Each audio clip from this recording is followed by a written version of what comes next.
রাজকে এসছে মারজানি 2 এর জন্য, কিছুদিন বাদেও তাকে ওনাকে দেখতে পাবেন খেলার মাঠে। এক সময়ে ক্রিকেটে মাঠ কাঁপিয়েছেন সৌরভ গাঙ্গুলি। ক্রিকেটের এই কিংবদন্তি এখন দাপিয়ে বেড়াচ্ছেন মিডিয়া জগতে। অল্প সময়ের মধ্যেই সঞ্চালনা বিষয়টি রপ্ত করেছেন। তার সঞ্চালিত দাদাগিরি এখন অন্যতম চর্চিত রিয়েলিটি শো। এত বছর ধরে কোনো প্রফেশনে এত কনসিস্টেন্টলি ভালো ফল দেওয়া শুধুমাত্র একটা কারণেই হয়, and that is talent। খেলা থেকে অবসর নেয়ার পর নন ফিকশন শো দাদাগিরি সঞ্চালনা করছেন সাবেক এই ক্রিকেটার। ক্যামেরার সামনে অসম্ভব সাবলীল তিনি। যদিও প্রথম থেকেই এই চার্ম তার থাকলেও ছিল না ক্যামেরার সামনে দাপট। সময়ের সঙ্গে সঙ্গে এই ফিল্ডেও নিজেকে প্রমাণ করলেন সৌরভ। নববর্ষ, বাংলার নববর্ষ কবে?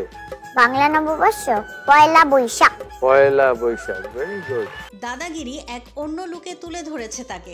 সবার সঙ্গে হেসে কথা বলে, গল্প করে সবার নজর কাড়েন তিনি। 22 গজের মহারাজ ড্রয়িং রুমেও ঝড় তুললেন। তবে জানেন কি এই শো থেকে তার আয় কত? দাদাগিরিতে সঞ্চালনা করে প্রত্যেক সপ্তাহে আকাশ ছোঁয়া পারিশ্রমিক পান সৌরভ গাঙ্গুলি। এপিসোড প্রতি তিনি নিয়ে থাকেন 50 লাখ টাকা। মাসে যা গড়ে দাঁড়ায় 4 কোটি টাকা। ডাক্তার আঙ্কেল আর ডাক্তার আন্টিদের ইনজেকশন দিবি আর বেবিদের লজেন্স দিবি, এটা ঠিক, এটা ভালো কাজ।